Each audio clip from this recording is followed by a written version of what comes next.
Hello and welcome to Clinical Society meeting. Today in the CSM, the first presentation is from Department of Geriatric Medicine and the moderator is Dr. S.S. Chakrabarty. So over to Dr. S.S. Chakrabarty. Thank you, sir. Very good morning to Honorable Director, sir, and all senior colleagues and all students. So today we have an interesting case for presentation, and I'll not waste much time and hand over the proceedings to Dr. Ahalya, who would be presenting. Ahalya, you can share the slides. The patient details have been suitably anonymized to maintain confidentiality of the patient.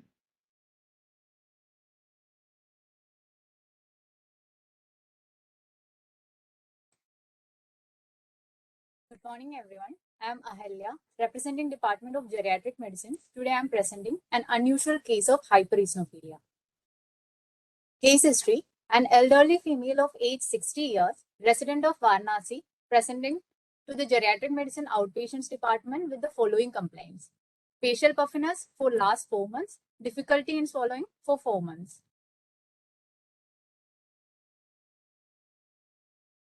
History of present illness: the patient developed acute onset facial puffiness 4 months back, and it was persistent. It was associated with facial flushing and swelling of tongue, but they were not evident at presentation. She also complained of mild difficulty in swallowing, comparatively more to solids, that too onset at the same time. There were no history of swelling anywhere else in the body, no history of shortness of breath or hoarseness of voice, chest pain, redness or itching in eyes or elsewhere, no history of any insect sting, any new drug intake or food from outside, any history of decreased urine output or frothing of urine, no history of jaw pain, toothache, purulent discharge from oral cavity, and no history of cold intolerance or weight gain. And for these complaints, she was admitted twice in local hospital for about 1 week in last 1 month. She was treated with IV antibiotics. Documents were not available, but she didn't have any symptomatic relief with the treatment. Past history: she is a known case of hypertension for last 2 years on amlodipine 5 mg, hydrochlorothiazide 12.5 mg, and telmisartan 40 mg. No history of type 2 diabetes mellitus, coronary artery disease, chronic obstructive pulmonary disease. No history of allergy or asthma. No history of any surgeries in the past. Personal history: vegetarian diet, sleep normal, appetite reduced, bowel and bladder habits normal, no addictions. Ahalya, sorry to interrupt you here. The negative history which you are mentioning, just tell me what were the things come in your mind that you have taken the negative history? So swelling anywhere else in the body, whether it is an generalized swelling anasarca or whether there is swelling in the dependent parts. Then shortness of breath or hoarseness of voice, suspecting angioedema and anaphylactic reaction. We have to rule out laryngeal edema. Then chest pain, to rule out cardiac involvement, redness or itching, allergy, insect sting, and new drug intake or food from outside. That is also a trigger for allergy.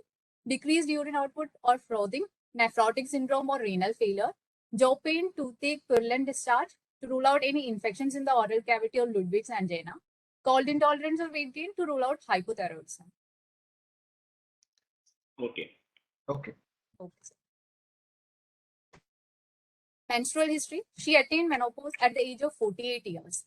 Immunization history: there's a history of vaccination against SARS-CoV-2 with first dose of inactivated viral vaccine, BBV-152, on June 7th of 2021. That is 1 week prior to the symptom onset. Family history: no history of any similar illness in the family, no history of allergy or asthma in the family.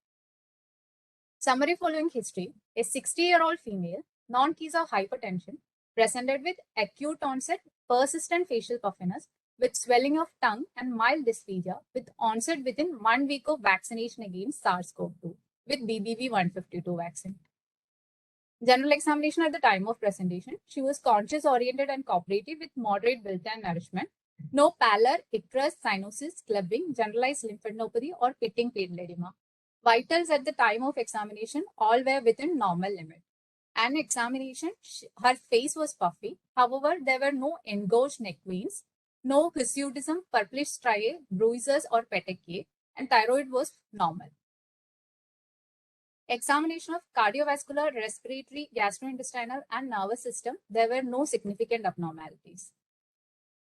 So, summary: a 60-year-old female, non-case of hypertension presented with acute onset persistent facial puffiness with swelling of tongue and mild dysphagia with onset within 1 week of vaccination against SARS-CoV-2, BBV152, without significant examination findings except for the facial puffiness. So the differential diagnosis, the most first priority was given to angioedema following vaccination because the facial puffiness as well as dysphagia started within 1 week of vaccination. However, the long duration is little atypical. Second, hypothyroidism, considering the increased incidence in elderly female, but there were no other typical features such as weight gain or cold intolerance or lethargy.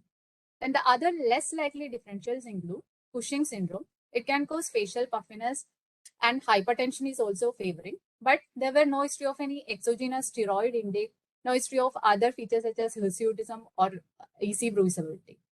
Then superior vena cava obstruction that can also present with facial swelling and dysphagia, but there were no history suggestive of features suggestive of any malignancy or central venous catheterization in the history. As well as on examination, there were no engorged veins in the neck or thorax. Considering the age, we also included nephrotic syndrome, renal failure, and cardiac failure. But there were no history features suggestive of frothing of urine or decreased urine output or dependent edema. And she didn't have any exertional chest pain or dyspnea. And on examination, JVP was not elevated. There were no basal crepitations or S3 gallop. Even though less likely, we also considered ARB-induced angioedema. These were some of the investigation reports she brought with her during her first visit. She was vaccinated on 7/6/2021, and after 1 week, she started having her symptoms. And these investigations were done over the next 4 months till she presented to us in October. All these investigations are showing leukocytosis with elevated eosinophil count. Eosinophil count is increasing gradually, rising up to 23%. When she presented first in OPD, her absolute eosinophil count was 4,301. So these were the investigation reports done on the day of first visit. This is again showing leukocytosis with 23% eosinophil. Her renal and liver function were within normal limit. Urine examination didn't show any proteinuria. Thyroid function test revealed normal T3, T4, TSH. And this is again ruling out her hypothyroidism. On first visit, her ESR and C-reactive protein were slightly elevated, and serum immunoglobulin E was 5 times elevated. Chest X-ray revealed no significant abnormality. Considering the increased incidence of helminthic infections in our country, stool examination were done multiple times, but there were no ova, cyst, acid-fast oozes, or any atypical organisms. Since all the symptoms started following vaccination, we have done her anti-SARS-CoV-2 spike immunoglobulin G that was also significantly elevated, 143.9 arbitrary units per ml. Cardiac profile showed slightly elevated brain natriuretic peptide. It was 337. However, her 2D echo revealed normal steady with 61% ejection fraction. To rule out eosinophil-mediated organ damage and considering the increased incidence of post-vaccination myocarditis, we have done her cardiac magnetic resonance imaging, but there were no significant abnormalities. And for the evaluation of her dysphagia symptom, we referred her to the gastroenterology department. They have done her upper GI endoscopy, which revealed normal steady. And histopathology results were like this. Esophagus showed hyperplastic squamous epithelium and mild non-specific duodenitis. However, there were no significant eosinophilia or dysplasia. So diagnosis at this point is inactivated COVID-19 vaccine BBV152 induced angioedema with hypereosinophilia, along with comorbidity hypertension. So initially she was managed on outpatient basis. We started her empirically on oral prednisone on 10 mg once daily and an empirical course of albendazole, ivermectin, fixed dose combination and diethyl carbamazine was given sequentially. So these were the reports on follow-up. When she presented in November, there was a slight reduction in the eosinophil count, but it again started rising when she presented in December. However, she had significant relief in her symptoms such as swelling and dysphagia, but hypereosinophilia again started rising. So considering the timeline, She got vaccinated in June 7th, and after 1 week, she started facial puffiness and dysphagia. Along with the same time, she started having rise in her eosinophil count. And when she presented to us in October, her absolute eosinophil count was 4,300. We started her on prednisone on 10 mg, following which there was slight reduction in the eosinophilia, but it again started rising. And along with that time, she developed new symptoms, that is joint pain and nodules. New symptoms, multiple joint pain. The patient developed pain over bilateral elbow, wrist, metacarpophalangeal, proximal interphalangeal joints with sparing of distal interphalangeal joints. There was severe pain with early morning stiffness lasting about 1 hour. And the severity increased over 10 days, and the patient was unable to carry out household work. She also developed nodular lesions over bilateral elbow, which were insidious onset, gradually progressive in size. And these nodules were painless. There were no history of any other joint involvement or joint deformity, no history of dry eyes and dry mouth, no history of skin lesions, photosensitivity, unusual hair fall, psychiatric manifestation, or seizure, no history of tight skin, Raynaud's phenomenon. All these are ruling out other autoimmune condition. There was no history of dysuria or loose stools or fever. This rules out reactive arthritis. So the rheumatological examination of involved joints, the positive findings were there was mild swelling of bilateral wrist and interphalangeal joints of middle 3 fingers and nodular swelling on extensor aspect of bilateral elbow joint. On palpation, there was local rise of temperature in bilateral wrist joint and fingers. Swelling was present in bilateral wrist and interphalangeal joints of middle 3 fingers. Tenderness present in bilateral elbow, wrist, metacarpophalangeal and interphalangeal joints with sparing of distal interphalangeal joint. And there was firm, fixed, non-tender nodule on extensor aspect of bilateral elbows. And there was painful restriction of all movements along the involved joints. So summary, an elderly female with a background of probable inactivated COVID-19 vaccine-induced angioedema with hypereosinophilia, now presenting with symmetrical polyarthritis involving both small and large joints and sparing the distal interphalangeal joints, with gradually progressive nodular lesions over bilateral elbows. So differential diagnosis, considering the classical pattern, it can be new onset rheumatoid arthritis and less likely other connective tissue disease associated arthritis or eosinophilic arthritis. And this new symptoms may be related or unrelated to the previous condition. So in December, her routine investigations were like this. It was showing elevated total count with 55.6% eosinophil. The absolute eosinophil count at that time was 15,380. Renal and liver function were within normal limit, and her peripheral smear was suggestive of hypereosinophilia. Further course, she was admitted for further evaluation, and serology for collagen vascular disease were sent. Oral prednisolone was continued at 10 mg once daily, and she was conservatively managed with analgesics, indomethacin 75 mg. Also, antihypertensives were continued. And these were the reports. Her all components of mixed connective tissue disease panel and MPO and PR3 anchor came negative. However, RA factor and anti-CCP was significantly elevated. CRP was also elevated. So considering the ACR-Euler classification criteria, she is having a score of 9, and that is definitive diagnosis of rheumatoid arthritis. And at that time, the DAS28 CRP score was 6.83. That means high severity of rheumatoid arthritis. Considering the persistent eosinophilia, we have done her bone marrow cytology. Bone marrow was hypercellular for age with 90% cellularity. And there were increased number of morphologically normal eosinophils on aspiration. However, there were no evidence of hematological malignancies such as blast or atypical eosinophils. We have also done skin punch biopsy from the nodule over elbow. Here, I would like to welcome Dr. Ojas Gupta, Assistant Professor Pathology, to comment on the slides.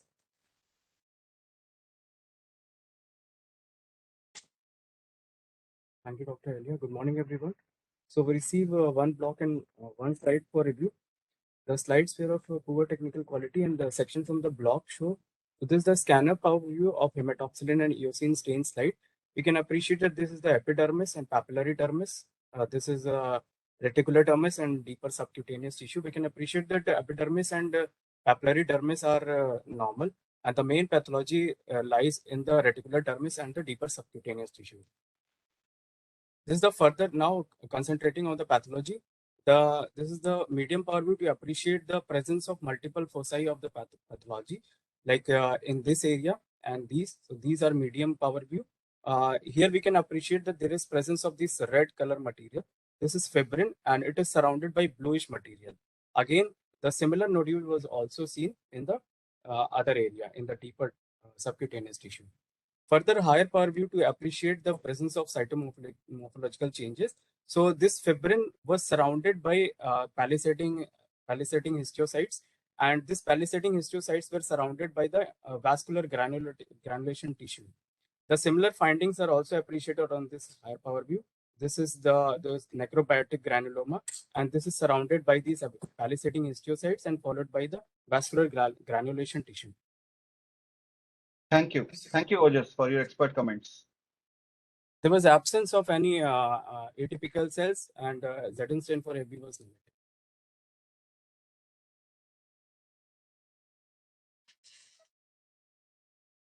Thank you, sir.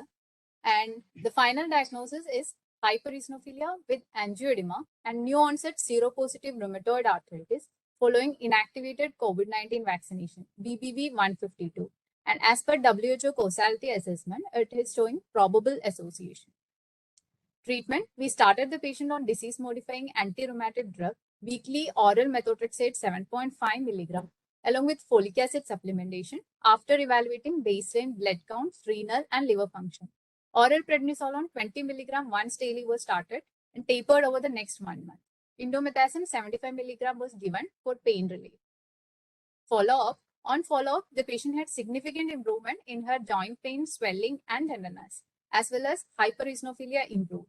On follow-up, her eosinophil percentage was 3 and absolute eosinophil count was 432. So the patient got vaccinated on June 7th. After 1 week, she started her symptoms of facial puffiness and dysphagia, and eosinophil count started rising. Even with prednisolone 10 mg, the eosinophilia was still persisting, and it again had a spike along with the onset of new symptoms, that is joint pain and nodules. And she was diagnosed to have new onset rheumatoid arthritis. We started the patient on disease-modifying agent, methotrexate, and prednisolone 20 mg, following which her symptoms resolved as well as eosinophilia part improved. Here, I would like to welcome our senior resident, Dr. Rohit Singh, to have discussion. Good morning, everyone. Thank you, Elia, for handing over. Yes, Rohit, while you discuss, you have got 2 minutes time, and you also just take up Abhishek Pathak sir's one question in this, that comment on the treatment doses that have been used. Okay, sir. Steroid mostly. Okay. Okay, sir. Sir, here I would like to share some glimpse of the review of literature related to the rheumatoid arthritis post-vaccination syndrome and eosinophilia. Sir, I would like to describe an entity called episodic angioedema with eosinophilia versus non-episodic angioedema with eosinophilia. Episodic angioedema with eosinophilia is also called Glick syndrome because defined by Glicks. This contains constitutional symptoms of urticaria, fever, angioedema, and peripheral eosinophilia. Episodic angioedema is mostly seen in the USA and European countries, while non-episodic angioedema is seen mostly in Korea and Japan. Post-COVID-19 vaccinations, there are few cases reported of non-episodic angioedema with peripheral eosinophilia, where they use low dose of steroids since it is relatively less severe than episodic one. So they use around 10 to 20 mg of prednisolone for the treatment, and patient improved. In reference to this literature and review, we use low dose of steroid, considering it non-episodic angioedema with peripheral eosinophilia initially, sir. Now, I would like to talk about an entity called ASIA, ASIA, that is autoimmune inflammatory syndrome induced by adjuvants. Rohit, you can do the slides. I think your slides are stuck at, yes. Yes, sir. I would like to describe that this ASIA entity is actually the constitutional symptoms considering the myalgia, arthralgia, arthritis, fever, urticaria, and up to demyelinating syndromes. There are a spectrum of symptoms, which includes many entities, subset of entities, which I would like to describe, like macrophasic myofasciitis syndrome, Gulf War syndrome, post-vaccination syndromes, and siliconosis. I would like to emphasize on Gulf War syndrome. it is seen that in military veterans come from Gulf War, there are constitutional symptoms like post-vaccination syndromes like arthralgia, myositis, generalized chronic fatigue, and fever, urticaria. So in retrospect, they studied that these veterans are exposed to many chemicals, radiation, along with multiple doses of anthrax, around 6 doses of anthrax vaccination, which lead to these symptoms, which included now in a termed entity called Asia. Now, the post-vaccination syndrome presents similar to this. Under the same spectrum, there is siliconosis. Siliconosis is having the silicone component in the implants like heart transplant, wall transplant, testicular implants, which produce similar symptoms of arthralgia, myalgia, fever, urticaria, eosinophilia-like syndrome. Now, I would like to describe two studies done in India related to my case. One study is in 2016 from Sher-e-Kashmir Institute of Medical Sciences. They studied the cases of rheumatoid arthritis with eosinophilia in the respect of severity of the diseases, and they concluded that there is no relation of severity of rheumatoid arthritis with presence of peripheral eosinophilia rising or decreasing trend. While a study in JIPMER concluded in 2019 that the cause of the eosinophilia in rheumatoid arthritis patients are mostly secondary, and most of the cases were parasitic helminthic infections, and they were corrected after giving anti-helminthic drugs. But few cases remain undiagnosed. That's why there was a eosinophilia. In our case, sir, we also tried the anti-helminthic drug, like albendazole and ivermectin fixed dose combination and DEC also, but it never improved with that. It only improved after methotrexate. So it needs further evaluation that why eosinophilia was so much persistent in rheumatoid arthritis and goes down with the treatment with methotrexate, not with steroid. Thank you, sir. Over to Dr. Shankha. Okay. Okay. I think, should I sum up, Abhishek, sir? Yes, Dr. Shank, you can sum up and then we'll start a discussion. Yeah, Ahalya, you can again share the slide. One last slide was left, I think. That was the only slide left. We can just show that. The slide on Asia.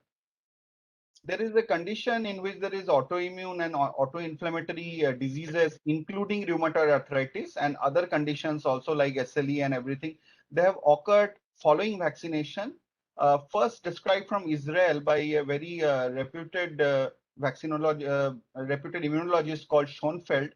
And this entity is characterized by specific and non-specific manifestations of autoimmune disease, mostly in response to the adjuvant that is used.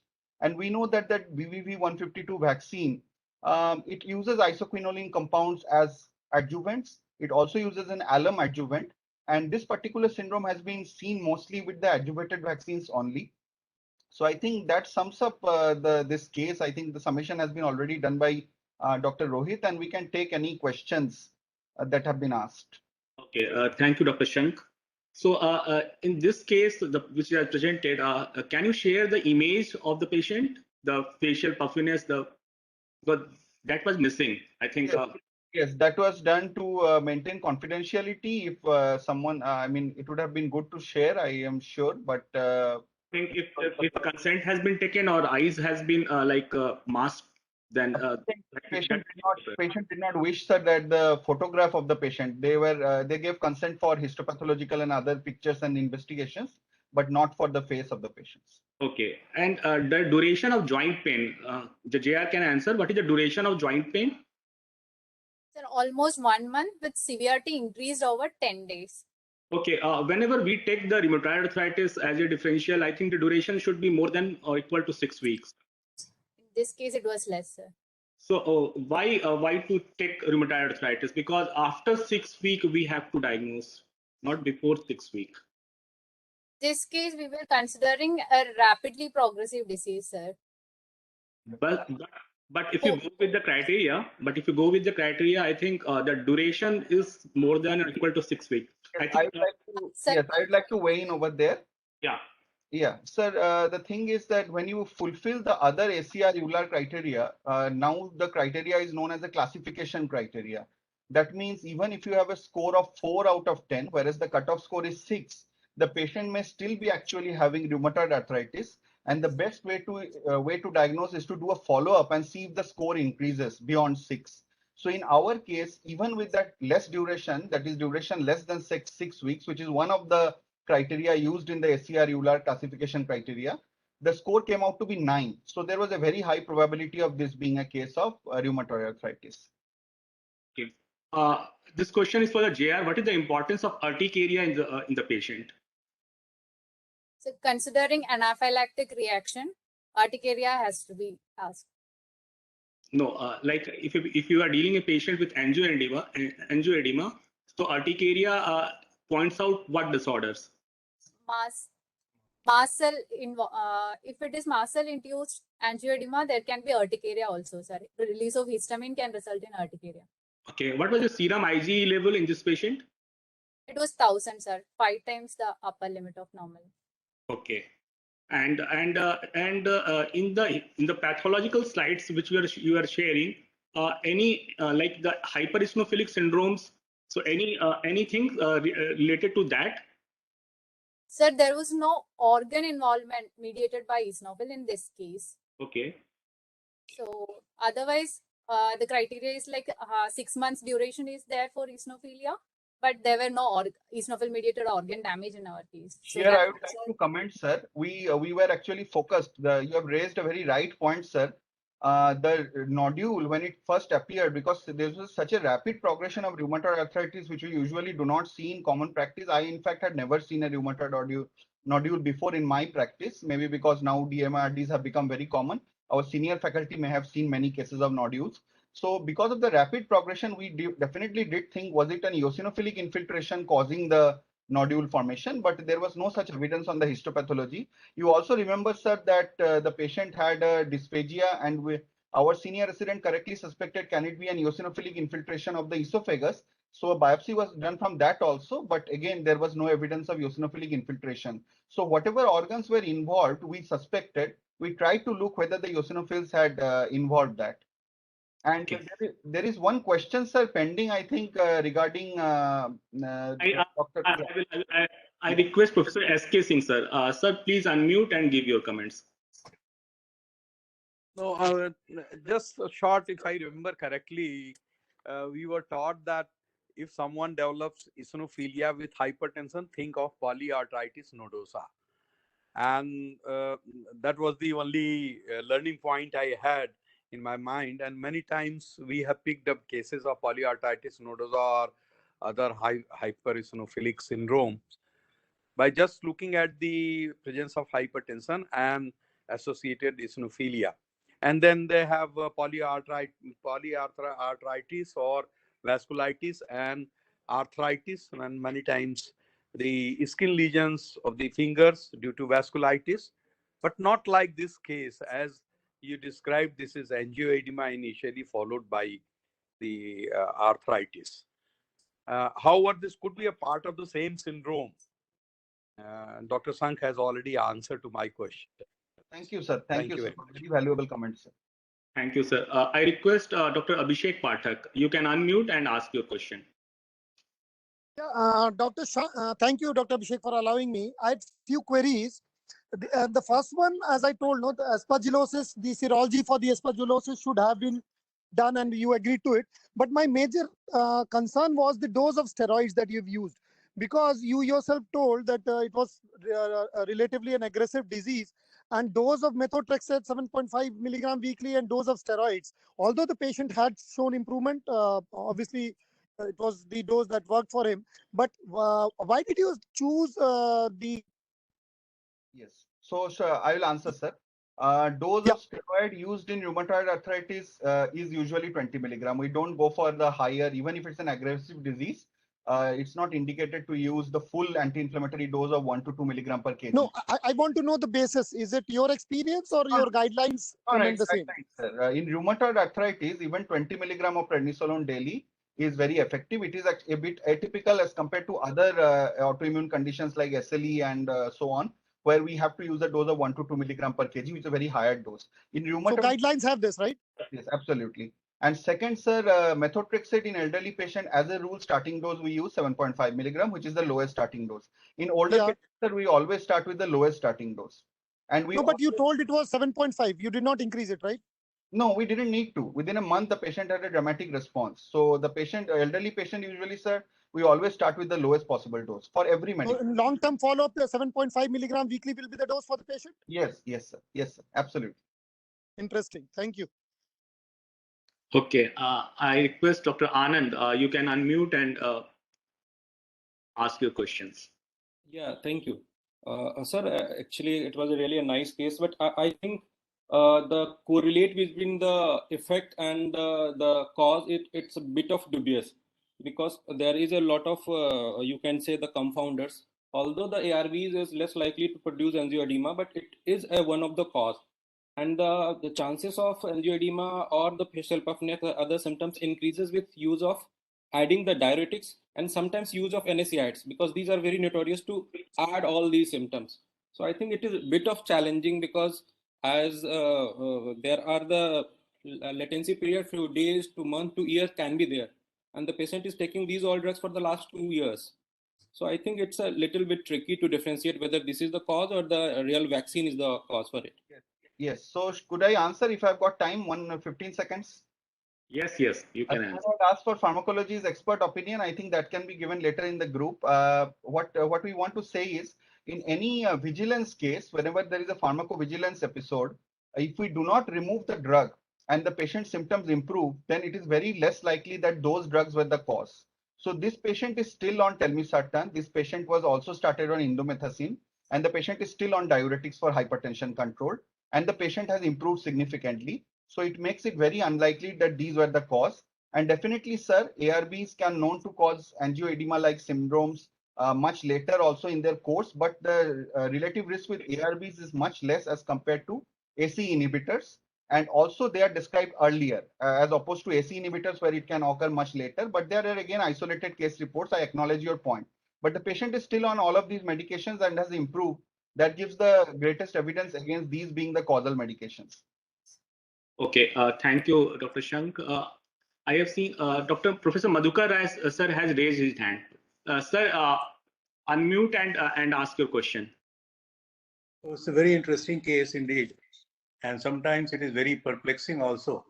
One thing I would like to say is that whenever you are seeing a patient who has got a persistent edema, one particular organ, especially face, and it is persisting for weeks together, don't think of angioedema. It's not going to be angioedema. You have to look for some sort of fasciitis. At one time, we used to call it as a local morphia or something like that. But here, I would have preferred from the very first day, I would have offered a punch biopsy from the facial skin, from behind the ear or something like that, which would, so that would have given me the answer. So angioedema is one thing which I would not consider here. Secondly, this is the typical classical teaching. If you have an angioedema persisting for weeks together, don't think of angioedema. It cannot last so long. Second thing, so the first skin biopsy should have been done. Secondly, with any of these components of a vaccine, you can get transient immunological reaction. So the question of Abhishek was very pertinent. You could diagnose it as rheumatoid if you find that this thing is persisting for a very long time. Rheumatoid factor, anti-CCP, and other things, if they are transiently appearing and disappearing. So, any sort of things could appear. So I was just wondering, because this is not a classical teaching which we go for, and rheumatoid arthritis, if the rheumatoid nodules appear in rheumatoid arthritis, yes, the titers of these RA factor anti-CCP are sky high. they were more than 10 times. They were more than 10 times. Sir, I would differ with you on both aspects. I think we are running short of time. I'll just conclude. Let it complete it. Yes. Sir, time is short, I think. So better to share only. Let the moderator decide. Yes. So, and third is, so one is that we have to, in the due course of the time, we have to decide whether it is a rheumatoid or this thing has to be, and in rheumatoid arthritis, it's not that 20 milligram is the dose. You get sometimes a fulminant type of rheumatoid arthritis also, where you get vasculitis, where you have to use methylprednisolone. So there are very large spectrum of rheumatoid arthritis, which you see. There's a fulminant rheumatoid arthritis comes sometimes, where you get vasculitis and other things. So the dose of steroid depends upon what is the severity of the disease, and it is always a bridge therapy. It is never when you talk of disease modifying dose in rheumatoid arthritis, the doses are less. Right? These are the three comments I wanted to make. Thank you, sir. Thank you, sir. Thank you, Dr. Shank. It was a very good presentation from your department. So moving to second presentation is from Division of Pediatric Intensive Care and Pulmonology, and moderator is Professor Sunil Kumar Rao. So over to moderator. Good morning to respected director, sir, respected faculty members. Today, from the Division of Pediatric Intensive Care, we are going to present a simple case, 6-year-old female presented with multiple episodes of LRTI. We are using the basics of the history and investigation to cleanse the diagnosis and the management part. Later on, the genetics going to confirm the diagnosis. For the presentation, I would like to request Dr. Sweta. She is senior resident in our department to present the case. Dr. Sweta.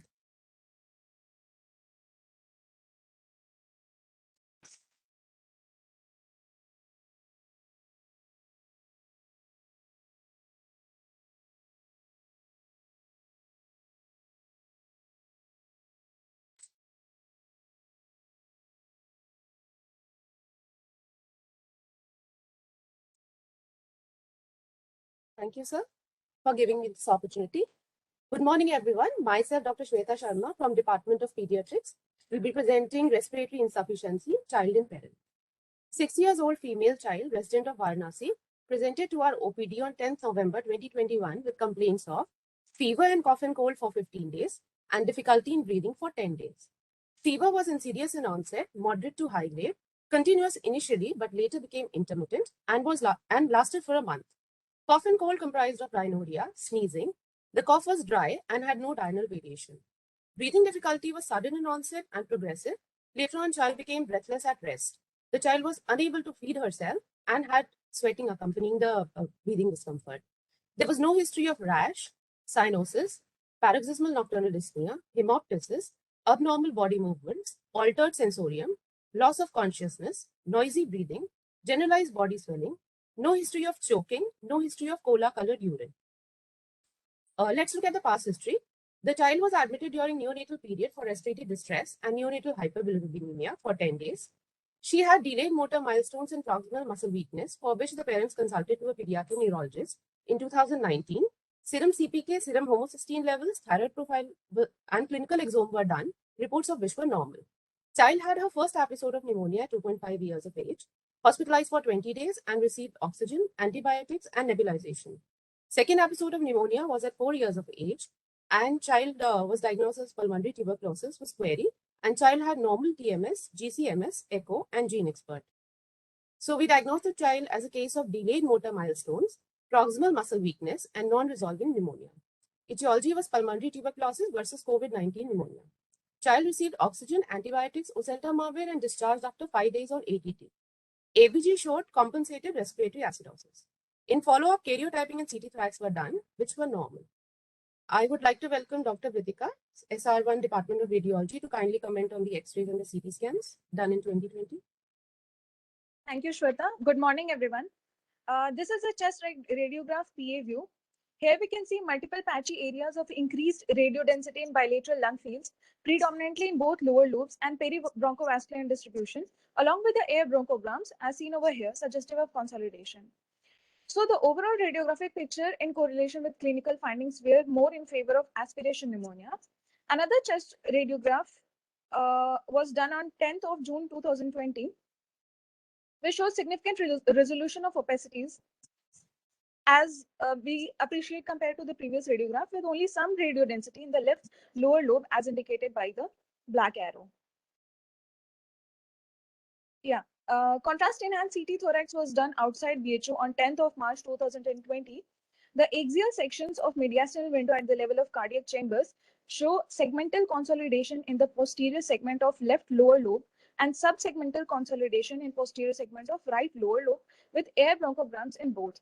The typical location and imaging appearance are in favor of aspiration pneumonia.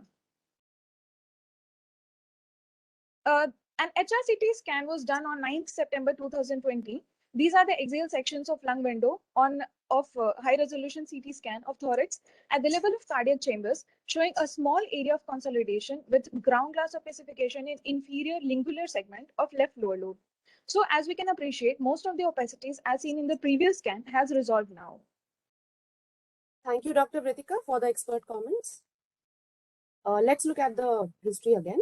Antenatally, the mother complains of delayed quickening. She felt it at 7 months. The child was delivered preterm by lower segment cesarean section and was a low birth weight of 1.6 kgs and had an ICU admission in view of respiratory distress syndrome. The child is a product of non-consanguineous marriage, is completely immunized as per national immunization schedule. Father is a bank manager and family belongs to class 1 upper class of modified Kupuswamy scale. The child consumes 1500 calories and 25 grams of proteins, which is above the recommended intake of 1350 calories and 20 grams protein. Developmental history. The gross motor milestones were delayed. Head control came at 8 months, rollover 8 to 9 months, sitting with support at 10 months, sitting by self at 12 months, standing with support at 14 months. Walking started at 18 months, and at 6 years of age, the child can do what a 4 years old child can do. She can climb stairs, but with support. So the developmental quotient is 67%. Fine motor, she can draw a triangle and can catch small balls. So it's almost around what a child can do at 5 years, making the developmental quotient to be 83%. Language and social personal, again, they fetch her a developmental quotient of 83%. She can do what a 5-year-old can do. Let's look at the family pedigree. The father comes from a family of 4 siblings, all of which are normal. And the mother comes from a huge family of 7 siblings. Most of them are married and have children. But there is no complaint of any kind of weakness or anybody who is wheelchair bound or anybody who is bedridden in the entire family pedigree. The examination at the time of admission, the child was conscious, oriented to time, place, and person, with a pulse of 130 per minute, regular normovolumic, and a respiratory rate of 60 per minute, with increased work of breathing and perspiration. She was saturating 84% at room air, with a blood pressure of 106 by 68 mm of mercury, and a blood sugar of 90 mg per dl. She had mild pallor, a grade 2 clubbing, no icterus, cyanosis, pedal edema, or lymphadenopathy, narrow palpebral fissures, upward slant of eyes, scoliosis, lumbar lordosis, and protuberant abdomen were present. Skull was dolichocephalic, pectus carinatum was present, hyperextension of both elbow joints, and she had a flat foot. Anthropometry was normal for age according to WHO growth standards. Let's have a look at the systemic examination. Respiratory system on inspection, the child had respiratory distress in form of tachypnea, nasal flaring, suprasternal subcostal retractions were present, pectus carinatum, trachea appears to be in the midline. On palpation, all areas of the chest are moving with respiration, with chest expansion of 2 to 3 centimeters. Trachea was in midline. Decreased movement on right lower chest when compared to the left side. On percussion, resonant note on both sides of the chest, and liver dullness was present at 5th ICS. On auscultation, bilateral bronchovesicular breath sounds present in all areas. Bilateral basal capitations were heard. Cardiovascular system, there was a loud P2. Ejection systolic murmur was heard at pulmonary area. In the central nervous system, higher mental functions were intact. Cranial nerve examination were within normal limits. The child has a nasal twang. And in the motor system, atrophic paraspinal muscles are present. Hypotonia is present in flexor muscles of hip joints as well as knee joints. No fasciculation was noticed in tongue muscles. Deep tendon reflexes were bilaterally diminished in both extremities and had a grade 1. Plantars were bilaterally flexor. There was power of 4 plus in flexor and extensor group of muscles of hip joint. Power of 4 plus in flexor and extensor group of muscles of knee joint. Power of 3 in neck flexors and extensors. Weakness of diaphragm and intercostal muscles were present. Sensory system was within normal limits. Child had a waggling gait and limited flexion of spine. Rest was within normal limits. Let's look at these pictures. This shows the first picture shows the weakness of the neck extensor muscles. Again, the scoliosis can be seen in second and third pictures. And the fourth picture, we can see hyperlordosis of the lumbar spine along with protuberant abdomen. Pectus carinatum is also present. Let's look at this video. The child seems to be making an effort to stand. She's practically climbing on her legs, taking support of her hands, her elbow joint. She's trying to move her center of gravity towards her legs and finally is able to stand. So this is Gower sign, which is positive, classically found in neuromuscular weaknesses. So our provisional diagnosis was delayed motor development, facial dysmorphism, and congenital proximal myopathy with severe pneumonia with pulmonary arterial hypertension. So we kept the differentials of congenital proximal myopathy with pneumonia, cerebral palsy with pneumonia, muscular dystrophy with pneumonia, neuropathy with pneumonia, and spinal muscular atrophy with pneumonia. How did we clinically zero down to these diagnoses? Congenital proximal myopathy is favored by the delayed quickening felt by the mother, delayed motor milestones. The child had hypotonia and Gower sign was positive. Neck muscle weakness pattern is there. Deep tendon reflexes are diminished. And recurrent pneumonia due to weakness of intercostal muscles is there. So second differential is cerebral palsy. Since the child was born a preterm and had an ICU admission of 10 days in view of respiratory distress, there could have been a hypoxic injury to the brain. But since the DTR should be brisk, in a case of cerebral palsy, there should be hypertonia and plantar should be extensor. So it makes it less likely. It could be a case of congenital muscular dystrophy. It could be a case of muscular dystrophy, again, because of delayed motor milestones, hypotonia, and Gower sign positive. But she's a female child, and muscular dystrophies are X-linked recessive to begin with. The commonest due to muscular dystrophy is X-linked recessive. And there was no hypertrophy of muscles. It could be a case of peripheral neuropathy, but distal weakness is found, and deep tendon reflexes are absent, and sensory system should be involved in case of neuropathy, which are against this diagnosis. Spinal muscular atrophy is also considered among differentials, but the deep tendon reflexes should be absent, and fasciculations are the hallmarks of spinal muscular atrophy, which were absent in this case. Let's look at the serial ABGs. There was chronic respiratory acidosis with metabolic compensation. The investigations which were done in November 2021 showed a high CRP of 91 mg per liter, ESR of 18 mm per hour, and flow calcitonin of 1.12 nanogram per ml. D-dimer was raised, interleukin-6 and ferritin were also raised among the COVID inflammatory panel. COVID-19 IgG antibodies were positive. Cardiac biomarkers were normal except BNP, which was 234 picogram per ml. I would again like to call Dr. Ritika to please explain the CT thorax. Thank you, Shweta. This is a high-resolution CT scan from November 2021. The axial sections of lung window of HRCT scan of thorax at the level of pulmonary veins and cardiac chambers respectively show multifocal patchy areas of mixed ground glass opacification and consolidation in lower lobes. Some areas of collapsed consolidation is also noted in peri-bronchovascular region bilaterally, reaching up to periphery. A fibrous band can also be seen in superior segment of right lower lobe as shown by black arrow on the right side in the first image. The previous scan, Shweta. Yeah. Given the past history as well as the typical radiological findings on present scan, the diagnosis will go in favor of recurrent aspiration pneumonia. Thank you, Ritika. Thank you, Shweta and Professor S.K. Rao, sir. The CT thorax angiography which was done showed a dilated pulmonary trunk, dilated right pulmonary artery and left pulmonary artery, peripheral pruning. Let's look at the treatment and course during hospital stay. The child was treated with antibiotics, oxygen, antifungal, sildenafil, supportive and chest physiotherapy. She received ventilation for about 20 days on SIMV plus PSV mode. She received sildenafil in view of pulmonary arterial hypertension. Received steroids, methylprednisolone 2 mg per kg per day for 5 days, followed by prednisolone 1 mg per kg for 4 weeks in view of MISC. She was discharged home on home oxygen by nasal prongs at 0.5 liters per minute and on MDI, Budecort and Astelin and tablet Lanzol. Whole exome sequencing was sent and child was referred for polysomnography.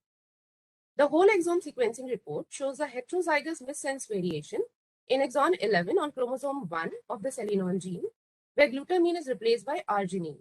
So this appears to be a disease of congenital myopathy with fiber type disproportion. So the final diagnosis was congenital myopathy with fiber type disproportion with MISC with severe pneumonia. In follow-up, the child was advised for chest physiotherapy, intermittent home oxygen by nasal prong at 0.5 liters per minute. Child was advised BiPAP during night times, and settings were mode of ST, IPAP of 10 mm of mercury, EPAP of 5 mm of mercury, and a respiratory rate of 12 per minute, and a TI max of 2 seconds. During follow-up, her pH was 7.41, PO2 of 64, and PCO2 of 43, and a bicarb of 27. The follow-up plan was to do 2D echo annually, pulmonary function testing annually, bone mineral density scan annually, ophthalmologic evaluation annually, regular physiotherapy, and aquatherapy. I would like to invite Dr. Sunil Kumar Rao sir for the discussion.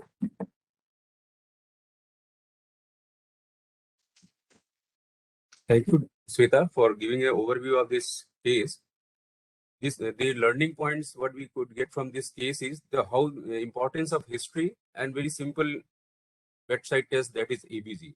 During the process of this treatment of this child, we many times revisit the history regarding the antenatal part of the history, regarding the development of the child, how child start walking, how child learn something from the adaptive skills, and what we do very important in information of delayed quickening, delayed milestones for a particular range restriction of movements, or all those things. And again, the nature of the disease means recurrent type of episodes of LRTI, as evident from the imaging, that is recurrent aspirations. So during this process, the important thing and learning point for the undergraduate postgraduates is how we are going to use our history for making a diagnosis as well as the making a therapeutic interventions. The second part, that is the ABG. This is very useful to identify the ABG has a parameters which suggest ventilation failure, oxygenation, and some important aspect of your electrolyte imbalance. In this case, this ABG is evidently showing the ventilation failure, that is a chronic compensation. That is chronic respiratory acidosis with metabolic compensation. And in history, there is a recurrent episodes of pneumonia. Again, it suggests that this is a chronic phenomena in a compromised child.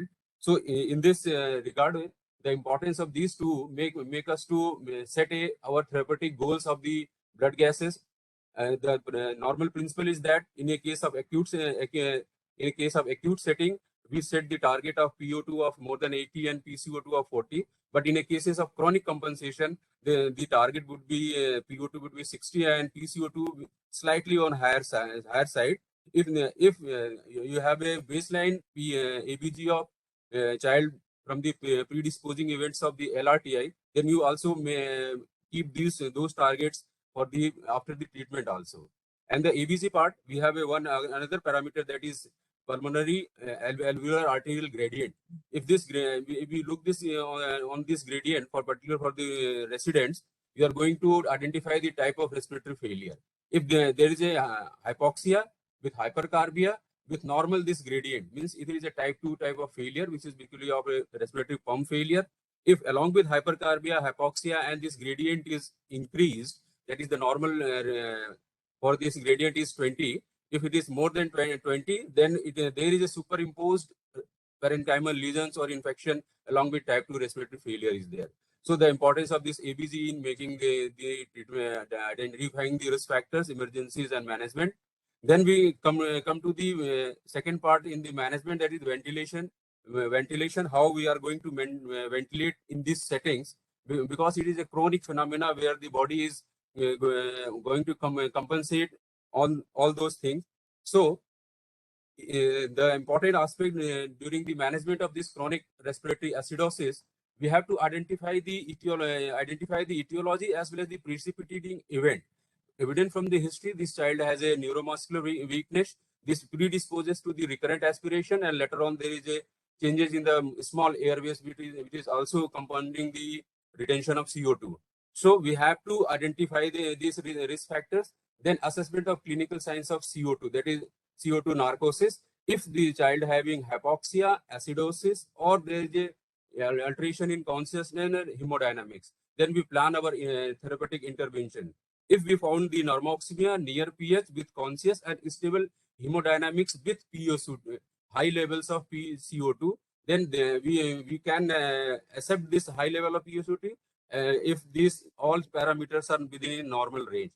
If there is a deterioration in the oxygen level along with the intact sensorium, we have a therapeutic option of giving supplemental oxygen. And the best way of treating this type of chronic acidosis is non-invasive mechanical ventilation like CPAP and BiPAP. What we are not using in this child.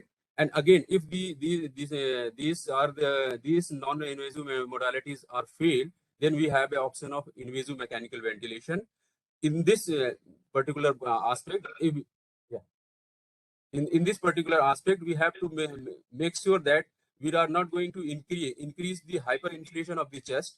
We to target our tidal volume small with prolonged expiratory time for managing this type of failures. Then we come to the neuromuscular diseases with respiratory muscle weakness. There are the 9 numbers of causes like muscular dystrophy, congenital myopathy, metabolic myopathy, SMA, acquired muscular disorders like GBS, critical illness associated myopathy, encephalitis. All these may do present with this respiratory muscle weakness. Then here again, important is how to identify this respiratory insufficiency. Again, clinical pointers are very important, where you have to go to, there is a child present with the respiratory distress or failure along with your hypoxemia or hypercarbia, continuous pulse oximeter, particularly neuromuscular diseases. If you are doing the pulse oximetry during the night hours, nocturnal desaturation, it is again a phenomena which suggests that the child is having some respiratory unrecognized respiratory insufficiency during the night hours. So here we are not sure, we are not doing this pulse oximetry in this case. Again, ABG. Again, for ABG, if you are doing a early morning ABG and which shows the hypercarbia, again it is a sign where there is sleep related some problem is there, and child may have a nocturnal episodes of hypoventilation during the sleep hours. That's why we referred this child to the police for polysomnography.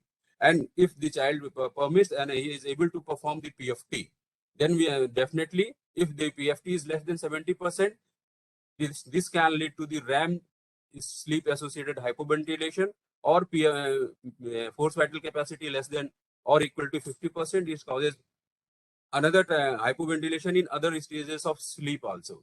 So these are the important routine investigations which may help to cleanse the things in this type of neuromuscular disease, respiratory weakness in neuromuscular diseases. Then we come to the how we are going to the important aspect, because this child needs respiratory support invariably. Sorry to interrupt you. I already given extra time to you. I think this. Dr.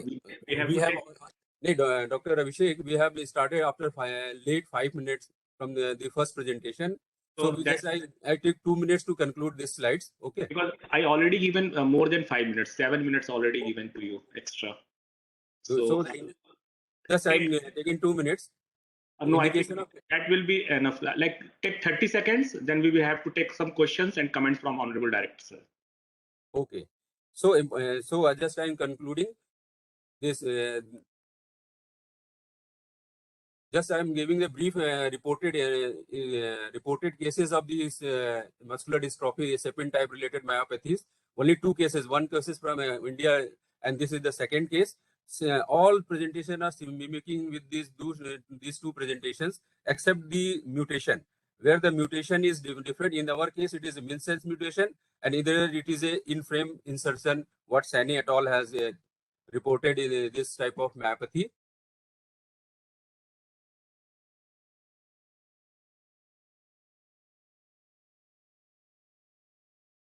Then this is the final diagnosis of the child is made by the genetic analysis. We go for the whole exome sequencing because the clinical exome was normal. In this scenario, this is a very rare type of genetic mutation. That's why the whole exome sequencing picks the cause. So, thank you very much. Thank you, Professor Rao. Because time is limited, this question is for the senior resident. What is the class of pulmonary hypertension this patient is having?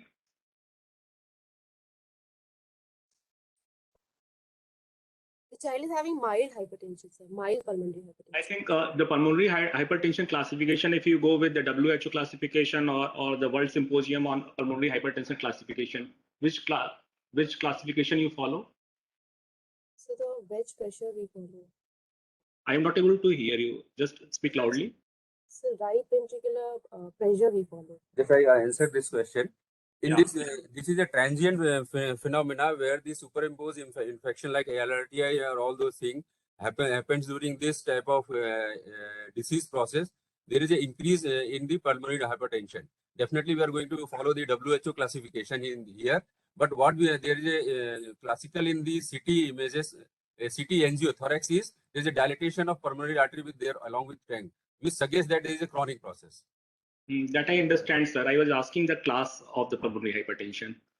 Okay. I request Dr. Rajpal, you can unmute and ask your question.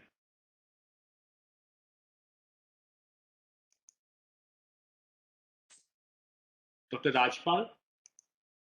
Okay. I request Honorable Director, sir, to give his final comments. Thank you, Abhishek.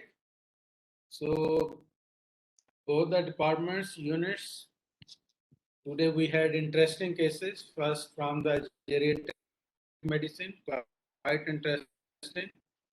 So, rheumatitis, that Asia syndrome and treatment. Good discussions thereof, though things I think will continue in discussion. There were some controversies in the diagnosis and why this, that. They will continue after this meeting also. And second case also well presented, well discussed. So if I noted correctly, Professor Rao told this is the second case in India. Yes, sir. First was by Saini et al. Second this. How many cases in the world literature? Sir, 293 cases in the world literature reported. So you are also going to present this, publish this? Yes, sir. Definitely, we are going to publish this. Yeah. So good discussion, though time was short for Professor Rao, but we have to manage within the given time period. So with these comments only, thank you very much. Nice discussions, good presentations. Thank you, sir. Thank you, everybody, for joining this clinical society meeting. See you at the next meeting.